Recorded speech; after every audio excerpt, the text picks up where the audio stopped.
Welcome to the Native Diamond Podcast. Oh, shit! What you waiting for?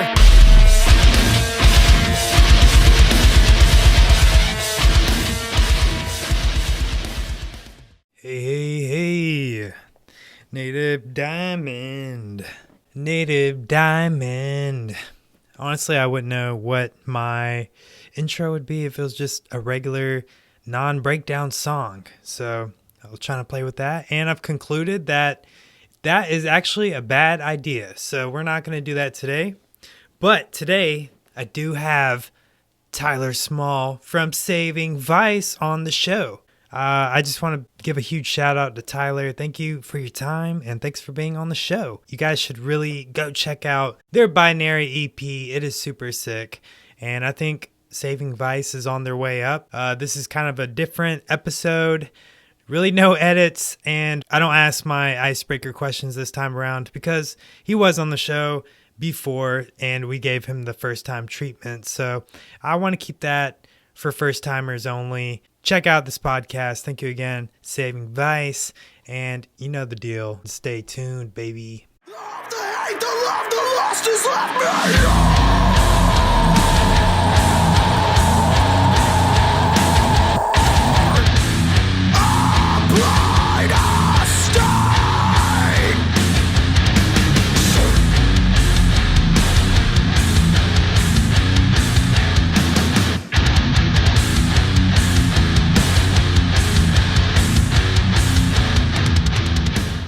What's up, my dudes? Seth Mick here. This is Native Diamond Podcast. Thank you so much for tuning in, as always. And today's guest is Tyler Small. You've probably seen him before on the show, and he's one of the vocalists from Saving Vice.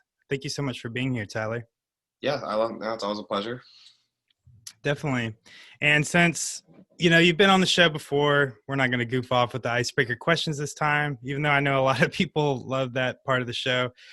We really just want to talk about what you guys have recently done, the Binary EP, and what that means for your band moving forward. So obviously we just dropped our debut album like earlier this year. It was amazing. The album did good. We sold out our local venue for our album release headliner. It was an awesome show, and we had a bunch of other crazy shit booked, and then COVID happened. So as you know, releasing an album and then having all your shows and tours canceled is kind of like getting shot in the Achilles heel, you know what I mean? It's like, So, we did what we could, over the past couple months. We dropped our video for Echoes from the Gutter and Broken Window. We did the Motionless in White acoustic cover. Cause over COVID, we were just trying to figure out what we were going to do to make up for not having no shows. So, kind of what happened with Binary is obviously in a normal year, we never would have released new original music the same year as our album. We actually had other plans for other songs on the album too, for, video content and stuff that ended up having to get put off maybe forever now. And so we were kind of like, well, we had this idea to do when we were doing the album, we had on our Hello There, we have that song So Safe, where it's the whole thing is just me singing, right? And there's songs on the album and the EP where I wrote the whole song or Chase wrote the whole song. And there's a lot of songs where we went half and half on stuff. So, excuse me for a second. You're good, dude. Sorry, I found something on the table. So, we had the idea when we wanted to do an all clean song, and then we wanted to do a song that was all screaming, that was super heavy, which is what we had Echoes and So Safe. And so it was oh, well, Tyler's the only one on So Safe because he's the only one who sings. But then it was we didn't never wanted to pigeonhole ourselves into that, the clean guy and the screamy guy bullshit. Right. I liked that whole, I feel like those bands always get stuck in this pocket that they can't get out of. And we really wanted to show that we were more of a versatile collective, So we were originally had this idea where it was well, maybe Chase just does the heavy song, but it's but I can do all that heavy stuff too. And people love hearing the textures of our voices together. So it's why would I not be on it if I can be? So cause then that song ended up being the one pivotal, super heavy song that it's a lot of people's favorites, and it probably still would have been good, but I wouldn't have been, I think, as epic and all over the place with just one person. Cause I feel we feed off each other very well when we go back and forth, which I think is what's cool about it. Just having two singers in a band going back and forth, in a pop punk band. So I think the original idea we had was spawned from that, where I was kind of like, yo, well, it'd be really cool if maybe like for fun, me and Chase, like we each just completely write our own like super heavy songs, and then like we each just do one where it's like, this is how heavy we can go. Like we wanted to just try that because, you know, when we started playing shows, we were always playing with like deathcore bands and like super hardcore bands and all this shit, and we were like the only band that had singing, you know. We were the only band that was kind of more of that marketable metalcore, like, but we always made friends and like did really well, but it took us a long time because we were always the black sheep. And it was kind of like, dude, it's like we can't play shows, like what's something we could do that we would never have time to do? And I was like, what if we did that like whole 2 heavy song thing? And then the whole idea of making it like its own little like 2 song, 2 vocalist EP thing. Like I know it's like short for an EP, but it's kind of the point. It's what binary means is 2. So It's like the whole point was like, oh, 2 song EP. Like could have probably done it a different way. Just thought it seemed cool at the time. I remember we were like, are there EPs with 2 songs? Because I know I've had EPs with 2 songs on them before, like when I was younger. So I know it's a thing. But, yeah, definitely. I know, but I think the only worry with it was confusing people who didn't know us very well, being like, oh, who's this guy? Or who's this other guy? Or where's Tyler? Or there's just Chase. But it's like, I feel like if people have watched our videos and seen our stuff, they get it at this point. And if not, it's not hard to catch up. You know, you could watch this video. So we were like, we're going to put both songs in one video because we can't just release one song at a time with just one vocalist. And it was having one video for one, but not the other. It would just feel off balance. And we wanted it to be very parallel and like, so, and very purposeful. So we were like, 2 videos, 1 video, like all in one. We'll do 2 songs all at once. And that's how and then we'll have like, the first song is the one people are most likely to hear, so we'll submit the second song for playlists, you know, and stuff like that. So that way they both get rounded out, right? So, I mean, the response has been good, but yeah, we basically just, we kind of just were like, yo, I just want to write some fucking ass beater shit, dude. Like, I just wanted to like write some pissed off, just offensively heavy, especially for us. You know, we're heavy, like we have breakdowns, we have like really heavy parts, but I feel like as long as you have singing in your band, people will never quite feel like you're as heavy as you are because the singing kind of so we were like, it's like, let's just like show our side of that corner of metalcore, you know. So Chase's song was kind of more of like a genty, straightforward deathcore kind of metalcore song, and then mine was a little more like, Varial's Knocked Loosey, with some like Drop Dead Gorgeous Asking Alexandria sprinkled over it. So that's what I'm like, like if we're gonna go, we can't go full Knocked Loose, like that's not who we are. And so I was like, we still made sure to keep it sounding kind of like our brand of metalcore sprinkled in there, but we tried to go a little bit harder, and like the response is exactly what we wanted it to be, which is like everyone just being, because everyone loves that heavy shit right now. And we were writing it's just funny too that right when Bring Me the Horizon kind of came back with this sort of heavier album, but it's still kind of a clean rock album, and then we went like the complete, like the heaviest that we've been, which is ironic too, because some of the other new material we have sounds more like that new Bring Me the Horizon stuff, which annoys me now because I feel like a lot of people are going to think we just did it because they did it. But like, we literally like, we were kind of on that whole Linkin Parky sort of metalcore wave already with some of our demos for like the next couple of years. But we still have like really heavy stuff too. It's like, so now that we're doing singles in the future, it's you got to really pick like, hey, like you only get one. It's not like you're releasing multiple songs. So it's like, what do we want to do next?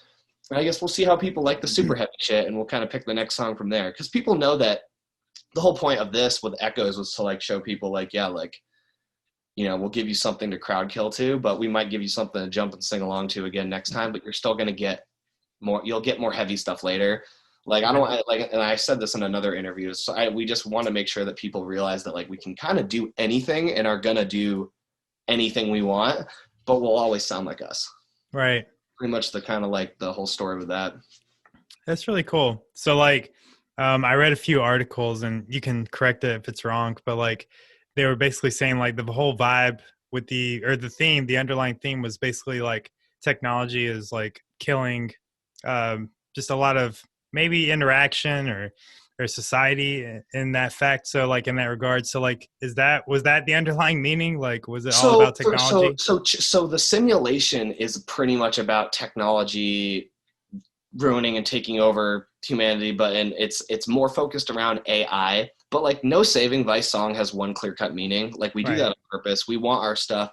We want anyone to hear. If someone heard our shit and that was what they got out of it, I mean, that was one of the underlying elements. It was more of a focus on Chase's song, but like, yes, so yes and no, because the Spire isn't really about that, but we set it up where like the Spire was actually, so low key, the Spire's secret meaning, if you look for the Easter eggs, is actually about Darth Vader and Kylo Ren, like just turning evil and going crazy. And like, that's awesome. So, but the message, like, and like the human part of that was that they were both people who were really, really good and they went really, really bad.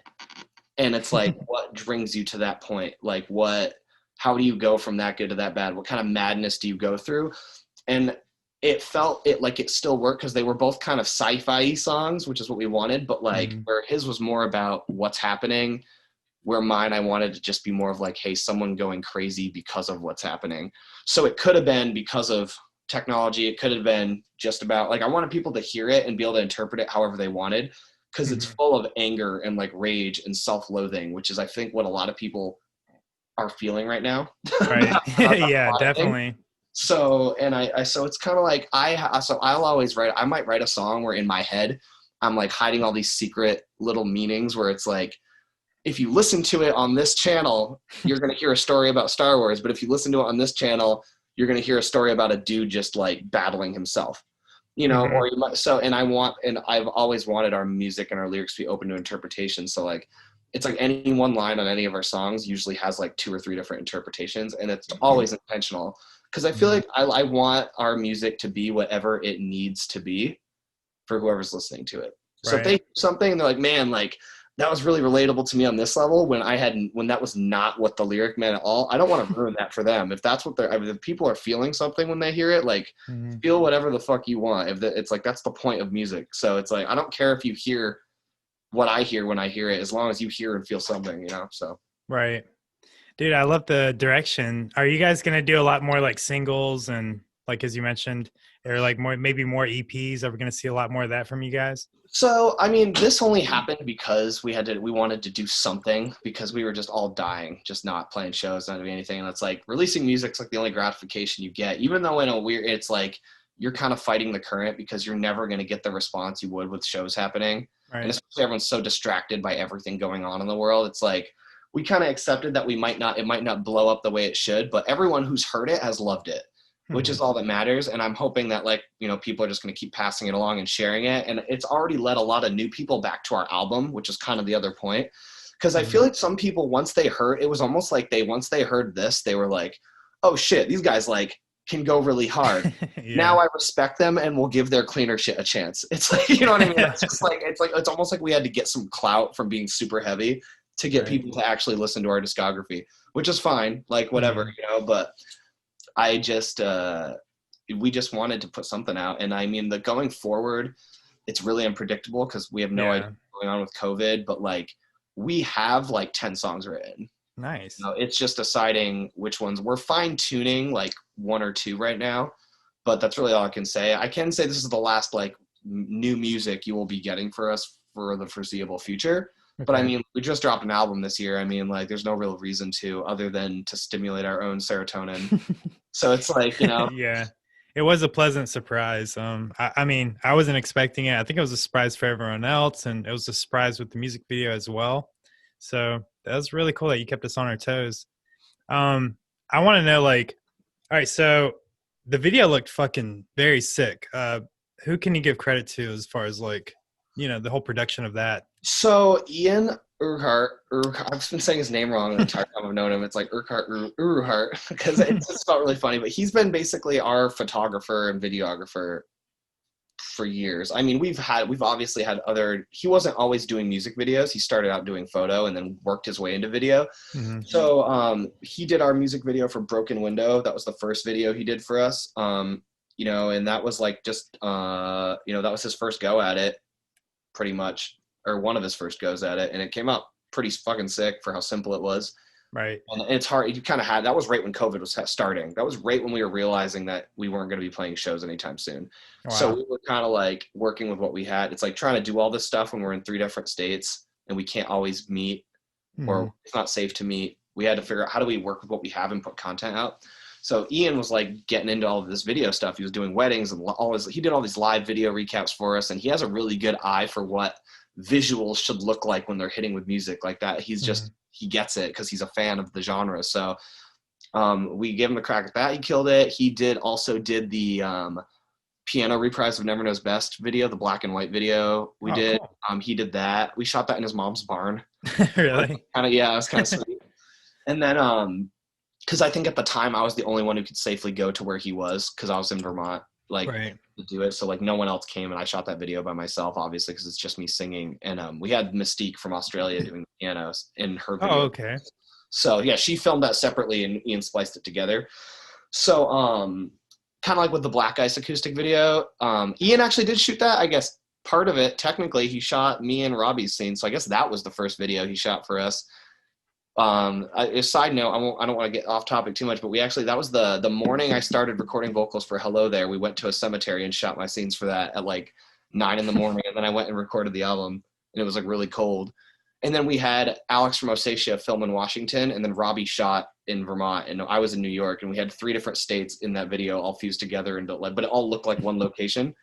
So yeah, so anyways, like Ian's been doing stuff for us for a while, and we really wanted to like give him a chance to do something like, because this is like was like a fun thing anyway. So I really I designed like, I did all the color schemes, and I drew up all the merch designs and then sent them to Robbie, and we kind of put those together. And I had like an idea about what I wanted to make the duality of the 2 songs.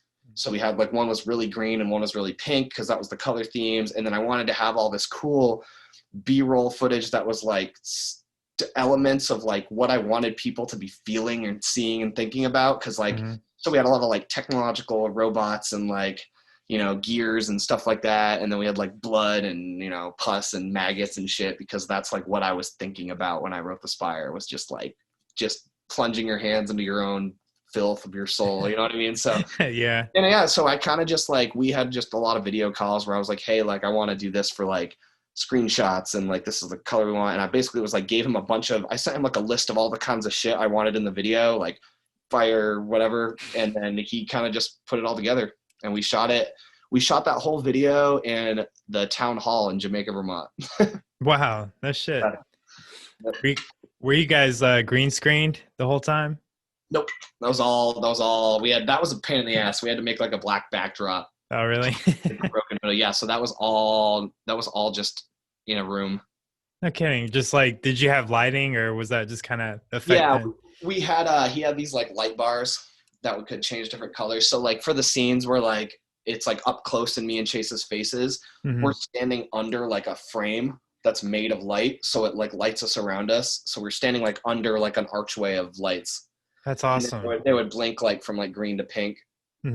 So it was pretty cool. So like the colors were really important for that. That was kind of what we've always kind of had, like a color with our theme of what we're doing. Right. We just like that consistency. And I feel like it helps with branding because people start to associate it with you. So like it used to be blue and black and white. It was like dark blue. That was like the whole theme with Colder Than Dark. And then it was red, black, white with Hello There.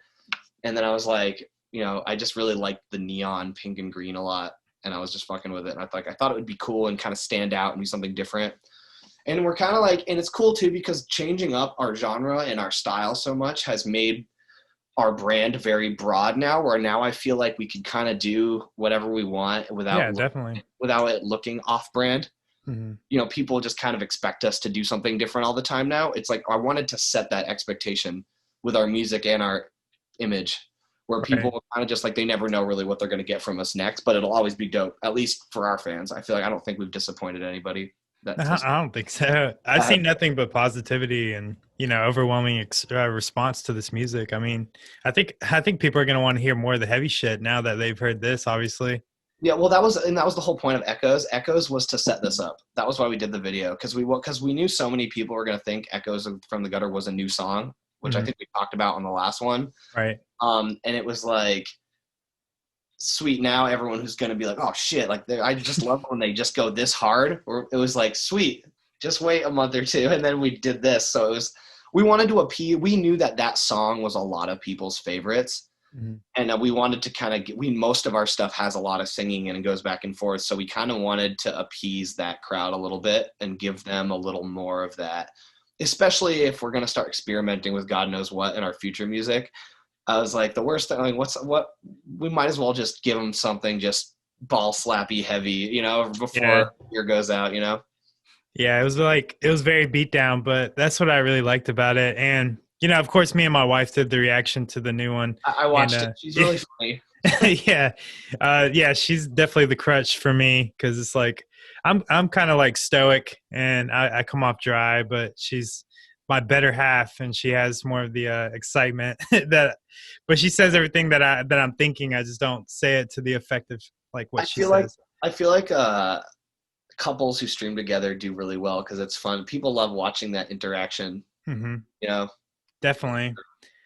So you guys have done a great job staying busy and you've done like a lot of the Vice streams and stuff like that. So like how much of your time has been consumed with that? I mean, honestly, we all need a break, man. I mean, we've been burning the candle at both ends for the past 2 years trying to prepare. And then it was kind of like COVID just kicked our legs out from under us. And I feel like we did everything that we could have done. I mean, short of playing a live show, which at our size could or could not be really good or worth it. But with us all spread out with COVID spreading and coming back, it's like meeting up for something like that just isn't a priority for us right now.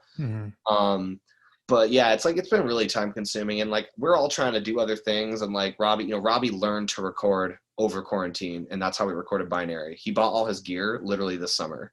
Wow. And we recorded that EP ourselves and the Motionless in White cover. So, and now I'm trying to learn because I've never been good at recording or anything. So I've been learning Logic. I'm getting gear this winter and I'm also doing Reunion, which is my kind of art design brand I'm trying to get going. And then, so I'm like trying to get, a new iPad so I can get that going. Like, this is all stuff where it's like almost like doing SV all over again. You got to build a business and have the email set up and like make a website and do all this stuff. And, Chase and Sam, you have clothing brands they just launched.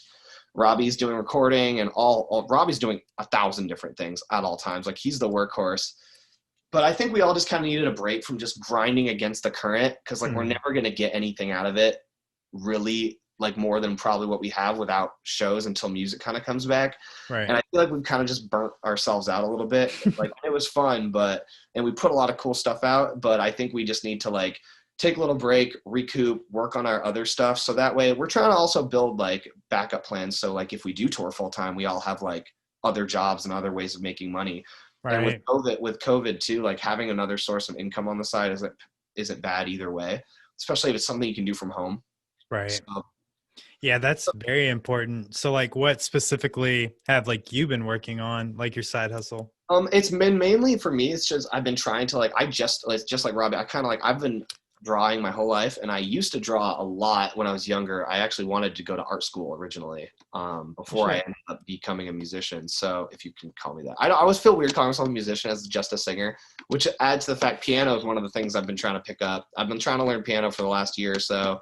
I haven't taken any real lessons, but I've been like learning music theory and I use the piano to write melodies and choruses, but I can't really play, but I've like learned like at least the ins and outs of it. So I can like write music and melodies on it. But for me, it's been just trying to get used to digital art because I kind of got into that over quarantine. I was just playing with my girlfriend's iPad.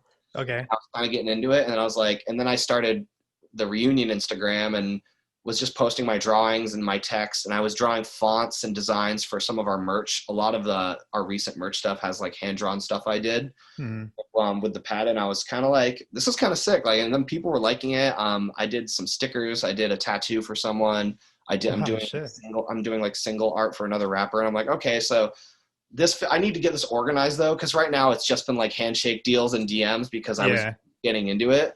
So for me, I'm trying to just like build my skills with digital art and then try to build like a business around that. And then on the side, I'm also trying to get my own, like at least basic studio setup so I can do features, record demos to send. Cause right now our studio that we go to is like 2.5 hours away in Southern Vermont. Like, I've never driven less than 3 hours for like a band practice or a show or something. It's like, that's crazy. So I'm trying to just like figure that out so I can start doing recording on my own, because unfortunately I can't like manufacture music by myself, which I'd like to be able to do. But those are both two giant skills and giant things that take a lot of time. And like, there's been no time or energy or motivation for me to do it. Like, cause now we're all working, we're all home. So we're all working and then trying to do the band around working full time, waiting for shows to come back. And it's like, just, I can't do both. And like, all of us are kind of just tired, and we all just want to like take a little break to work on the other stuff we're passionate about. Yeah. Where we can kind of come back really strong, maybe next year with something. But we do have some big plans. We just don't know how or when we're going to implement them, because it really just depends on the country and like what's going on. So, but yeah, it's kind of scary. I've never been so anxious, dude. Like today, I'm just like crawling out of my skin right now. But so I'm just trying to think, like, it's like my nerd stuff. I'm like watch Star Wars and watch anime, and gives me ideas, and get lost in drawing and stuff. And I'm excited to be able to just do like my hobby that is also my other thing I'm trying to make money off of. And just explore that a little more and be able to focus on it without, having band shit blowing up my phone every 5 seconds, because we're always doing something all of the time. Okay, it's time to take a break, because I know what you guys want. It's what I want too, and it's this week's mid-roll hidden gem. And I felt like it would only be appropriate to do Saving Vice's new Binary EP in its entirety, since we are talking about it today, and it's very exciting. I'll stop fucking talking. Let's get into this shit. Dropping it right now, The Simulation and The Spire.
And then obviously I'll probably keep Vice Streams going. You know, Vice Streams is cool because it's a way for us to connect with other musicians. Mm-hmm. Fans can all come together and connect, and then we can kind of cross promote with our playlist, which is pretty fun. You know, every time I find cool new music, I always throw it on there, or it might be just a song from 10 years ago I think everybody should hear. So Right. I'm curating the SV Quarantine playlist and doing that. I'm assuming Vice Streams will probably keep going. It's kind of like a bi-weekly thing, but it doesn't really have a tight schedule because it really just depends on when people are available. I just hit people up and I'm like, yo, like, here's 3 days. Like, when do you have an hour? And we're going to shoot the shit on Instagram. Like, I want it to be relaxed. Like, I'm not trying to do a podcast. It takes a lot more work and time than I have to invest in it. And this is cool because it's like, oh, we go live. Everyone can see us, just shoot the shit. Yeah. Have to say, you know, so that's kind of what that is. And then, yeah, well, I mean, Chase just got a house. You know, What? That's crazy. He's like it's chameleons and shit. And then, you know, he just launched Low Point. So he's trying to do his brand. And he also runs our merch stuff. Mm-hmm. So I'll like put designs together, but he's the one who ships everything out and orders everything. Like, he's like the warehouse guy. Right. So get merch from Saving Vice, it came from Chase. So that's like a whole other job too. But luckily it's made him really good at doing his brand though, because he's so used to doing this thing. So he's already shipping his own shit out. So Mm-hmm. but yeah, I mean, we're all just trying to do our own things, and like it's like it sucks, but it's like without being able to do music, you got to focus on something else and ride the wave. I think our first mentality was we need to just push through all this and find a way around it.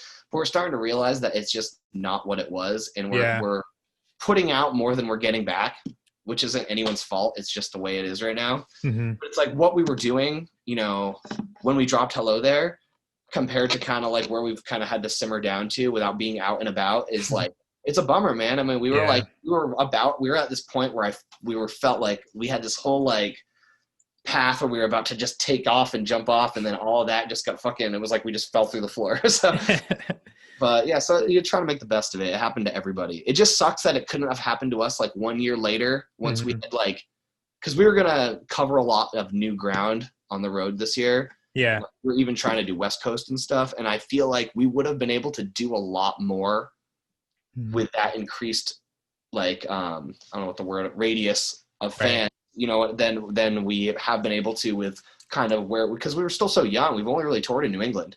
So, and like around the East Coast. So it was just like, I think after this year, we would have had a lot more to work with, I think, but we're just still, it's almost like we're still kind of on the jump off point that we worked our way up to. So we're just trying to figure out how to like be ready to like come back as big as we can when we can. But it's hard to know, man. It's like, you don't even know if live music is coming back. So it's like, how do you prepare for live music coming back and then still do the next thing that you got to do? If not, I don't know. Yeah. Yeah, it's crazy because, you know, I noticed like it was probably like 2 weeks ago, but France and Germany, they're going back to lockdown for like a month minimum. Yep. I feel like the elections are the only reason that we haven't been, you know, put in lockdown again. No one wants to be the bad guy right now. So I think it will be interesting what happens after like election and what happens like as far as shutting down our economy again. So if I start seeing people grabbing a bunch of toilet paper, that's when I'll start panicking. Like, you know, because like, I mean, because here I am, like, I never did that. Like, everybody else was doing that. But now I'm like, I'm afraid that I need to do that before everyone else starts doing that. Like, not in like, I'm going to buy 10 rolls, but I was like, I feel like we should go buy an extra pack of everything and just put it in the storage unit. You know what I mean? Like, yeah, it's crazy. Yeah.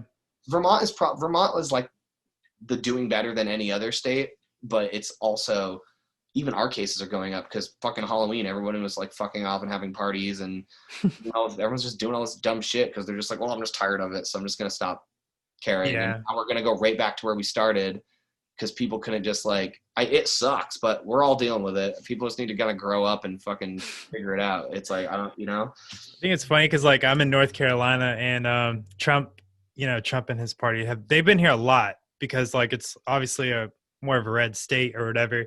And I've been seeing like these campaigns and stuff like that over here, but like there's been thousands of people going to these things, and it's like, you know, North Carolina's a hot spot. Well, I'm not trying to get too political, but no, it's like COVID. It's just what it is. It's just like, keep politics out of it. I mean, people shouldn't be in fucking giant groups doing anything. So it's like, That's the main point I'm trying to make. I don't yeah, care who you vote for, by the way. yeah, it's like, I mean, it doesn't really matter. Like, as far as I'm concerned, as long as everybody votes, that's a step forward, you know, towards wherever we got to go. So, but yeah, I mean, it just sucks. I just feel like common sense has been made political, and now people, like, you say something that's just like a fact and people are like, oh, like, and they turn it into an argument about this or that. And it's like, no, man, it's just like, just don't be a piece of shit. That's all anyone wants. You know what I mean? Yeah, that's all. Don't believe whatever you want. Just stop being an asshole. Just stop fucking everything up. Like, kind of like that's my whole stance. It's just like, don't be a piece of shit. Did you know that you can write in Kanye on certain ballots in certain states? I really hope no one's wasting their votes on Kanye. I think that's a waste, but that's just me. I don't want to get into politics, but yeah, I know it's like the Kanye thing is such a joke. It's just almost like you're wasting your vote, man. It's not gonna, like, Kanye's not gonna win. Yeah. Go vote for someone who's actually has a chance of winning, you know? Yeah. Like, it's funny that it's gotten to that point now. I guess I'm only talking about it because it's relevant to binary, right? It's a binary campaign in a way. Yeah, right. No, I'm just fucking around. Yeah. No, I mean, I'll play shows if they give us all hamster balls. Let's go. But I mean, until then. Yeah, it's interesting because I was listening to this interview with like Frankie Palmieri from Amir, and he was on actually a friend of ours podcast. Shout out New Music Podcast. And he was saying, like, I'm never gonna do live streaming because there's not a mosh pit and it's weird, and you're just, you're only doing it in front of like each other, and it's just an awkward thing. And he was like, well, yeah, exactly. It is kind of weird. And that's like, for us, it's like, do we want to, like, I don't, like, practice for us is always, even when we were rehearsing our set lists, like we're having a full rehearsal, it's still just weird trying to act, and like that we feed off the crowd so much. So much of our performance is because we get the crowd all riled up and they feed us back, and it's like a back and forth thing. And it's like faking that is hard, and it's also just like you said, like we can't play the first time we play the Spire cannot be to no mosh pit. You know what I mean? Yeah, and it's like, so what if we do a live stream? Like, we're not going to play binary. Like, I'm not playing those songs without a real crowd ever. Like, there's no point. Those songs were made for like a bloodbath to happen in front of you. And so it's just like, yeah, it's just weird, man. I don't know. It's like, it's hard to, it's just, we're just trying to not be discouraged. But I think putting all of your eggs into the music basket right now is the bad move. And that's what we kind of realized, is like, we need to like find other things, because you don't know what's going to happen. Like, write your music, like, be ready for that, but like find other avenues, because you don't know what the future holds. And like, not every band is going to survive this if shows don't come back soon. Yeah, I know. That's the sad part of this whole thing. I mean, if your band comes out on top after quarantine, then you guys truly have something, valuable, I'm sure. Well, I mean, not saying that, people that have a hard time with it. You got to have like people who are willing to like invest their time and their money into something that might not be, and that's hard. Like, you got to be really committed to this, and we're lucky that we have a group of people who are, because I know a lot. I've never been in a band that would have made it through this before. That's crazy. You know what I mean? Someone would give up by now for sure. Yeah, most definitely. So like I heard you guys actually on another podcast, Get Tucked. Well, you weren't on it, but you were mentioned. Tuck from Fit for a King. Yeah, we talk sometimes. I've been trying to get him on Vice streams. I actually really want to go and Get Tucked just because I love shooting the shit. I like talking, like I like discussing things. And but yeah, it was Brian from Currents recommended us. And that was really cool because like I mean we love Currents, but like also like he's from Connecticut, so he's kind of in our pond. We've played with them. One of my favorite shows I've ever played was with Currents. Actually, it was the last show of 2018.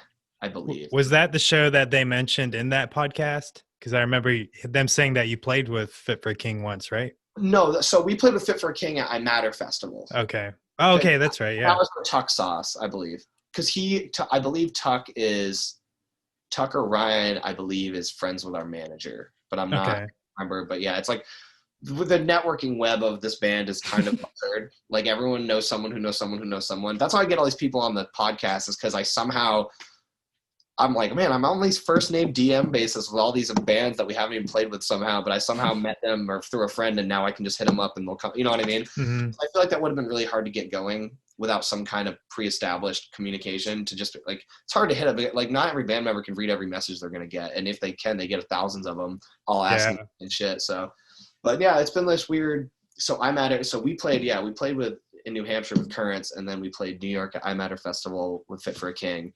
And that's what Tuck was referring to. Right. Yeah. And he kind of mentioned like the having the two vocalists thing or whatever. Not that you guys would ever get kickback for it, but like, do you feel like some people are kind of skeptical of your band because they're like, oh, they have two vocalists and they don't really get that? I'm sure. Like, I'm skeptical of bands with two vocalists. So, like, and then like what he said, I think is exactly the response I expect is like, yeah, I'm not normally into it, but they played off each other well. And that was kind of like what we want, but it's like, how do we take that to the next level? And that's kind of what we've been trying to do with our new music, is to take whatever pre-existing stigma there is about the two vocalist thing and like destroy it and rebuild it into something else. So it's like, I think Volumes is the only other band other than like, that's like us, where like you have two screamers and one of them sings, or both, they both sing or do other things. So our goal is like, we don't want people to look at us as like a Dave and a Kyle Pavone. We want people to look at us as like Chester and Mike Shinoda. Right. Like, we want it to be like that, more of that dynamic, you know? And it's like, if I Prevail can do what they're doing, like I'm not worried. You know what I mean? It's like, cause I feel like we're more versatile, at least like where we do more, our music has a broader fan base. So it's like, I mean, they've proven that having two vocalists doesn't stop you. No. You know what I mean? I think it's just how you do it. I think it's interesting because, like, you know, like when you have one vocalist, you kind of get burnt out on that one sound. You know what I mean? Like, especially if they're making the same kind of like cookie cutter type songs over and over. So you're getting like 9 of the same type of song. I think with you guys, it's really interesting because, you know, each song from song to song, it's like a different thing and you don't really get bored with it. You know, it's like really interesting. Yeah. Well, and that was the whole point. That was what we wanted. It's like we have two people.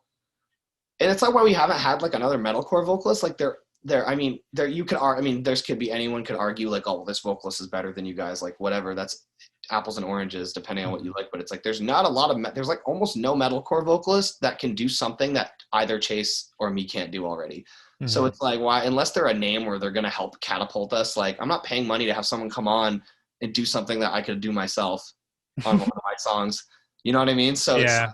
And that's the whole point though, is like, we can do all this stuff. Like I can, you know, I mean, I think like I've always believed that I've always wanted to be good at singing and screaming, and I don't stop working on either because I mean, I might want to do my own project again. And it's like, I would want to be able to like Bring Me the Horizon, like where they can do like super light and then go back to super heavy and like somehow Oliver Sykes finally is good at screaming again. I don't know what happened with that. Like that blew my mind. Like I loved that. I loved that. That was like my favorite release on Sempiternal, their new stuff. And it's like, but they did exactly what we want to do, where it's like, we want to be able to just go like, hey, we're going to give you something completely different and then go back to the thing that you were mad that we weren't doing anymore, and be able to do both at the same time and have it be seamless.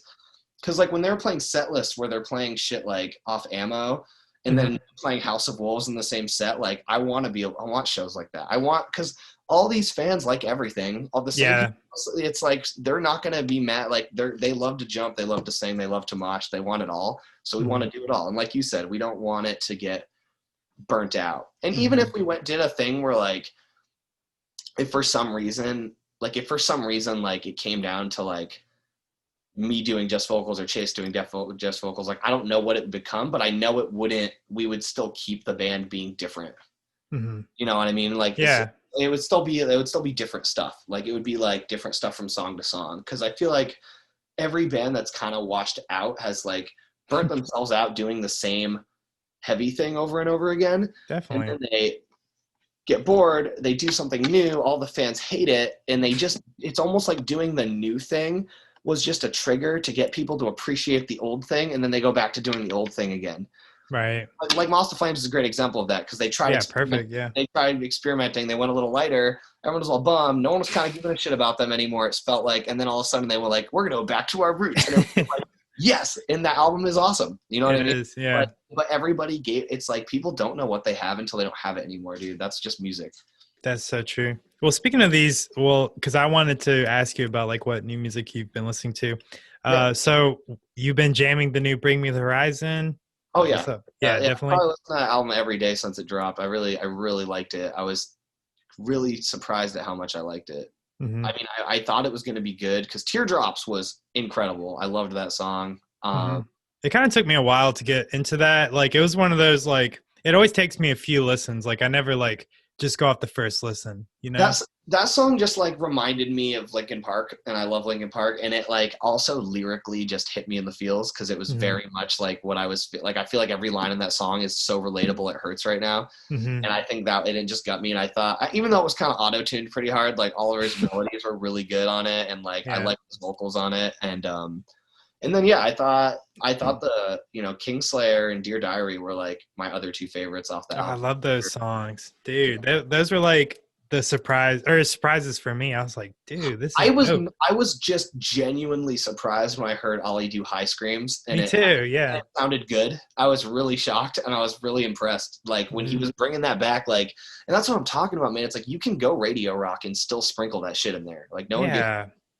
I hate that there's such a stigma. It's like, oh, he's on the radio. Like, they fucking suck now. Like, I see that all the time. But in my opinion, like, the new Bring Me has been, like, the best that I've heard. It's just such a good, like, eclectic thing of, like, what they've done.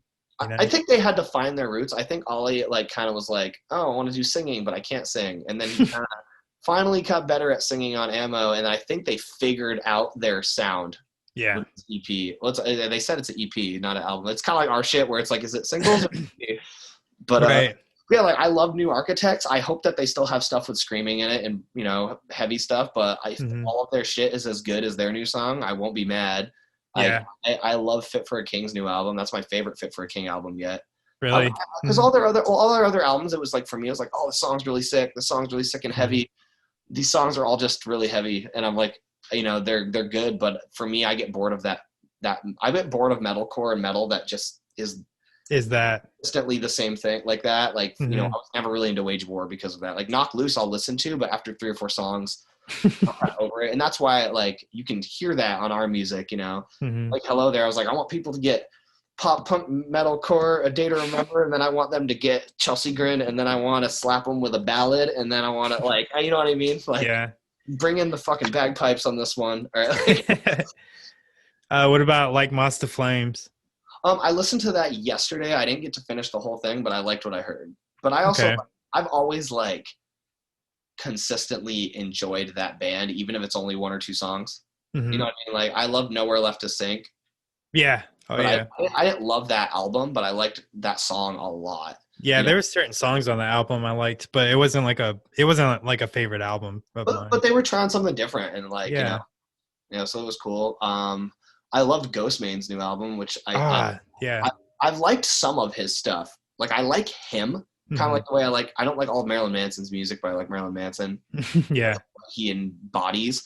Ghostmane reminds me a lot of Marilyn Manson. I think. Yeah, I said that too. He's like a modern, like a hip hop version of Marilyn. Yeah, and I just like that he kind of like Bring Me the Horizon. I felt like figured out the perfect medley of the mainstream and the heavy on the new album. Like it had some like throwing bows parts on it. You know what I mean? Yeah. Like, and this is like shit that these little peep SoundCloud kids are listening to. So any time where like all these kids who got into like the emo goth thing through rap, anytime like I know an artist is going to be influencing those kids to go into like the real shit, like and find all the heavy shit, and where all of that came from. And like, I love any artist like Bring Me who's going to lead a path back to the roots, because all these kids into alternative music, whether it's rap or whatever, because of a culture that came from punk and metal. So it's like, that's where it should lead people back to, I feel like, eventually. And I think it's starting to, because now everyone wants to be a rock star. Yeah, I think so. Yeah.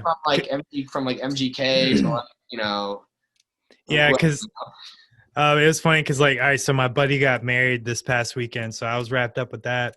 And one of his sons or whatever, he was like, do you listen to rap? And I was like, I mean, kind of. And he was like, well, I'm cooler than you because I listen to rap. And I was like, well, hold on. I was like, a lot of rappers cite being a rock star in their songs. Like, so I was like, so obviously everyone wants to be a rock star in a roundabout way, like even if you're doing rap. Like, yeah, I mean, and like obviously the word rock star is kind of like a general meaning. Yeah. It's kind of like a phrase, but I think the point is that like a lot. It's just funny how like all this shit is circling back. Like even Post Malone kind of went more rock than rap on his last album. It was my favorite album he did, but I just like, it's not like I do like some rap, but I always just like, rock and metal music more. But I think there's been really good marriages of the two and really bad marriages of the two. Yeah, definitely. I think like Linkin Park is probably the best marriage of the two. But it's cool seeing what bands are doing, and like, I'd be down to try some like hip hop vibey stuff and future stuff. I wouldn't want to like ham fist it. Where I feel like, Ronnie Radke came right out the gate just spitting, and it was like almost kind of awkward and unnerving. And then eventually people kind of came around to it, and he kind of found the niche with Popular Monster and all that stuff. But like, yeah, at first I was like, this is fucking horrible. And then now I like their last 3 singles, I think are like the best shit they've ever released, So it's like, what about Bone Crew?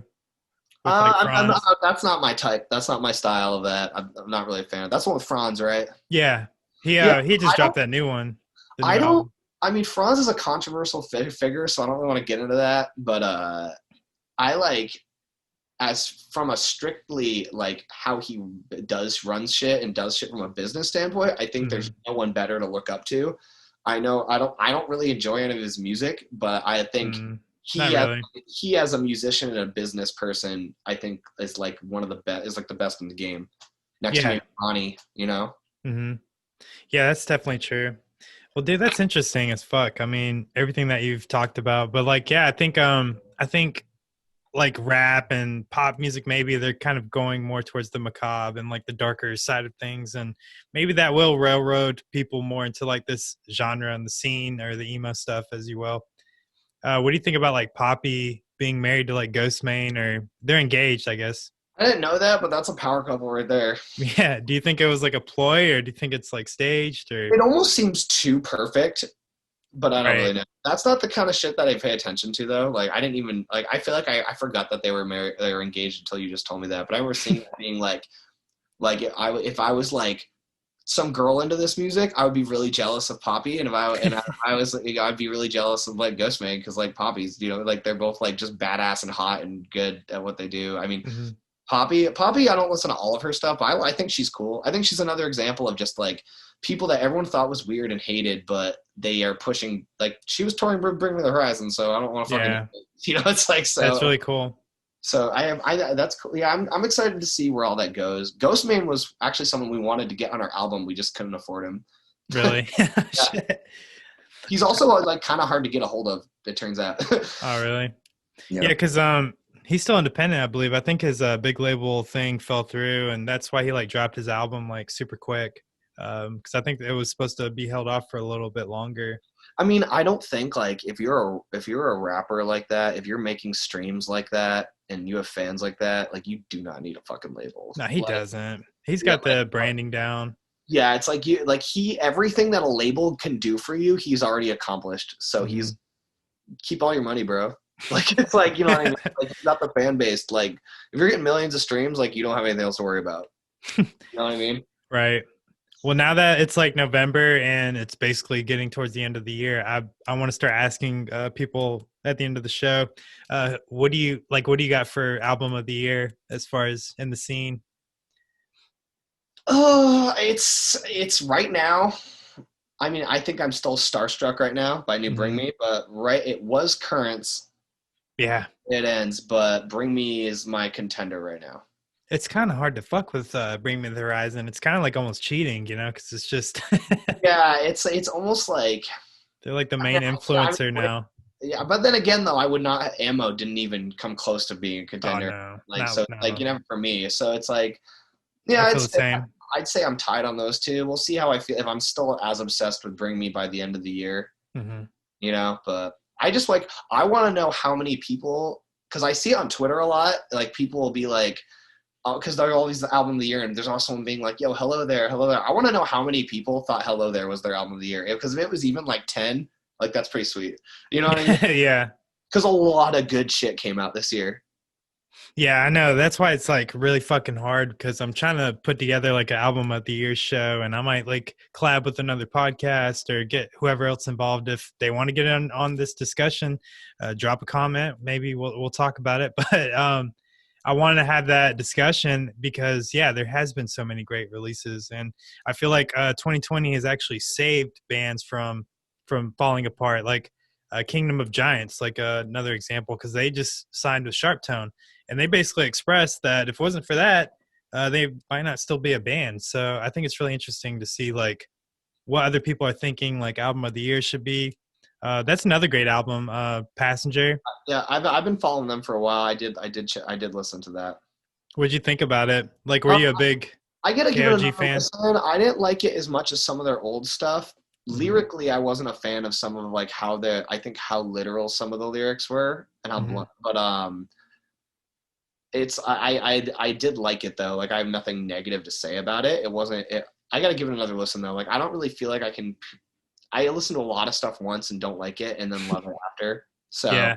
it's not really fair for me to really make a judgment. But I hope that band keeps doing well for sure. Mhm. Honestly, I Crystal Lake's remaster. Sorry, I didn't mean to cut you off. Crystal No, Lake's good. remaster of their like old album was one of the things I bumped a lot this year. Dude, yeah, definitely. I think we're on the same page as far as music we like, because you said Currents and Bring Me, and Currents was definitely up there for me. And I don't want to say a spoiler alert, but they were riding high with me for a while. Like I love the way they ended that album, and I love how like mysterious like the whole vibe was. Like it wasn't so like clear cut and direct like you mentioned. Like Yep. there's a lot of takeaways that you could take away from the whole album. And I like Flag to Wave. I thought that was a really sick like anthem type song or whatever. Yeah, I think my two favorites were Second Skin and Mhm. Monsters, and then Poverty of Self probably the third. But like it was weird. I've noticed lately that like I feel like a breakdown is almost like a period on a sentence with a lot of music now, and like I Yeah. like that. Like it polishes it off. It gives everybody that little taste that they want. But I've been like really focused on like a lot of the verses and just like the structuring of vocals and like how people's screaming tones sound. I feel like I almost focused on more than the breakdowns and that kind of stuff. Hmm. That's why it's like even though Bring Me's new album had like breakdowns, but they were more like rock breakdowns than actual breakdowns. A lot of the screaming, just the verses, all he did were just really dope. And Hmm. that fucking part in Monsters where he's like, "What a shame, hide again, yeah, that's again. I fucked it up, better days and messed up." Like that shit is Yeah. like that's my favorite part of the song to listen Yeah. to. You know? That's so true. Yeah. Well, I don't want to hold you up too long. I know you said you had to go in like an hour, so I want to. Yeah, I lost track of time too. I always do on these things. Yeah, I want to honor that. But before you leave, because we could talk about fucking new music all day, I'm sure. But before you leave, I want to ask one final question, and basically, it was something that we kind of alluded to, maybe. But what is like one thing that you would like to change about the way people view music right now, or just about the scene in general? Like, since so many people are kind of doing new and old and all this and that. I guess just like follow like the cues, like read the room, see what's working, see like do things that are gonna like get you noticed in the current climate of like music and like what's in and what's cool and what's popping off. But like don't be afraid to just do what you want to do and do something different and outside the box. I mean, this whole binary thing was like could have been a really confusing sham where people didn't even listen to the second song because they thought it was one song, or not known why I wasn't there, or thought maybe we kicked one of the vocalists out. Like could have been a lot of weird dumb shit because we did this thing no one's really done. We're like, oh, we have two vocalists, we're gonna do two, like, but it worked. It was cool. It was, you know what I mean? So it's like just do what you want to do. I mean, there's no better time to just experiment, because like the worst thing you're going to do is like not get a lot of streams, and then you can always just try again when shows come back. So it's like, but I mean, I'd say like just, I just wish more people were really listening to all the new shit they were finding. Like the way I will give this to hip hop fans, like these hip hop kids like are always checking out new rappers and new underground rappers and blowing them up. And like, I just wish that like metalcore fans were like that the way they used to be. I feel like some are, but not enough are. Like you should, like it shouldn't be like Bring Me the Horizon could literally shit in a bag and put like their stamp on it, and at least half their fans would act like it was a gift from God. And that's like something where status gets you and like seniority gets you and having that clout gets you. But like I feel like there's just so many bands that put so much blood, sweat, and tears into their shit, and sometimes it doesn't even get noticed or heard. Yeah. So like I would say, just like if something comes up in your release radar, like go through your release radar, give everything a spin. Like, wait a minute into the song, like, give everything a chance. Like, you never know when you're going to find your new favorite band. You know what I mean? I think every fan we have that's not from our local area was just someone who stumbled on us and was like, and I see it all the time, like, why have I slept on this? Why have I slept on this? Like, because you weren't fucking looking for it, dude. Yeah. Like, you know what I mean? Mm-hmm. Like, how have I not seen this? It's like, dude, it's like literally we've shoved it everywhere we could possibly shove it. So if you're not seeing it, you're like, it's like Bird Box. Yeah, it's like local bands, like unsigned bands, and people just are like, nah. And then they hear a label, and then, like, it's like, oh, but they're signed, and it's like, oh, if it's got a label, it could be like shit with a bow on it, and like it's because a label signed it, it must be good. Like, that's perfect. I'm gonna have to make that into a meme later. But anyway, I'll go ahead and wrap it up, and then we'll chit chat for a second. If you guys haven't heard it, check out Binary EP. Don't get confused. No one got kicked out of the band. They're doing something different. I think a lot of people will appreciate it, though. So keep your eyes out for Saving Vice, dude. Thank you so much for being on the show again, and hopefully we get to do it again in the future. Yeah, thanks for having me, dude. Of course. Yo, that pretty much does it for today's podcast episode. Thank you guys so much for tuning in. As always, I really do appreciate it. Every listen I get, it just means a whole lot to me. And if you want to support the podcast, you can do so. There's a link down below. I think it's through Anchor. You can contribute as less or as much as you want to, and you don't have to do that at all if you don't want to. Of course, it would just be dope if you shared or something like that. Just let other people know about the podcast, because all these platforms, they do a fucking shitty job of helping promote podcasts. So if you like the show, please recommend it to a friend, or give me a dope ass rating or something like that, or just keep tuning in as always, because I'll keep doing my thing. I do appreciate each and every one of you, and until I see you guys on a future video, shine on. Hell yeah.